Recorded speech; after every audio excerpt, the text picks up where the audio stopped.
اعوذ باللہ من الشیطان الرجیم، بسم اللہ الرحمن الرحیم۔ آج ہم عید الفطر نماز کا طریقہ سیکھیں گے اور اس کی نیت کیسے کرنی ہے اور تکبیرات کتنی ہیں۔ سب سے پہلے ہم نے نیت سیکھنی ہے۔ نیت اس طریقے سے آپ نے کرنی ہے جو مقتدی حضرات امام کے پیچھے ہوں گے۔ 2 رکعت نماز عید الفطر زائد 6 تکبیروں کے ثنا واسطے اللہ تعالیٰ کے، آپ نے کہنا ہے پیچھے کس امام کے اللہ اکبر۔ امام تکبیر تحریمہ کہے گا، پہلے اللہ اکبر کہہ کر امام ہاتھ باندھ لے گا۔ جب امام ہاتھ باندھ لے گا ثنا پڑھیں گے، ثنا سبحانک اللہم و بحمدک و تبارک اسمک و تعالی جدک ولا الہ غیرک۔ امام جب ثنا پڑھ لے گا اس کے بعد اب 3 تکبیریں ہوں۔ سب سے پہلی جو تکبیر اب ہوگی وہ اللہ اکبر کہہ کر کانوں تک ہاتھ لگا کر ہاتھ چھوڑ دیں گے، اور دوسری تکبیر امام بلند کرے گا، آپ نے بھی ہاتھ کانوں تک لگا کر ہاتھ کو چھوڑ دیں گے۔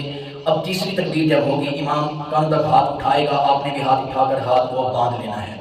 ہاتھ کو باندھ کر ہم نے اب کیا پڑھنا ہے؟ امام نے ہی سب کچھ پڑھنا ہے۔ پہلے امام سورہ فاتحہ پڑھے گا، سورت ملائے گا، سورت ملانے کے بعد رکوع اور سجود کرے گا۔ رکوع اور سجود کرنے کے بعد امام دوسری رکعت کے لیے کھڑا ہو جائے گا۔ اب دوسری رکعت کے لیے جب امام کھڑا ہوگا تو امام نے سب سے پہلے سورۃ فاتحہ پڑھنی ہے اور سورت ملانی ہے۔ سورۃ فاتحہ بھی پڑھ لے گا اور سورت بھی ملا لے گا امام کو۔ اس کے بعد اب 4 تکبیریں ہیں۔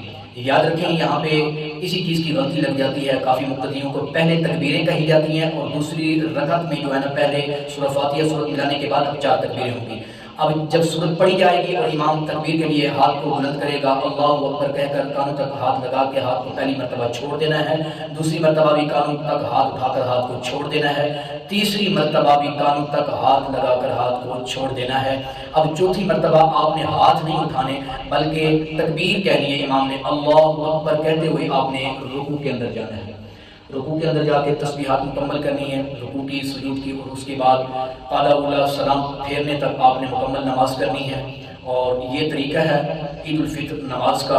اس میں کوئی زیادہ لمبی چوڑی بات نہیں ہے، کوشش کریں آپ اس پر توجہ دیں کہ آپ کے لیے ویڈیو ریکارڈ کی گئی ہے، اور میرے حق میں دعا کریں اللہ تبارک و تعالی ہم سب کو صحیح معنی سمجھنے کی توفیق نصیب فرمائے۔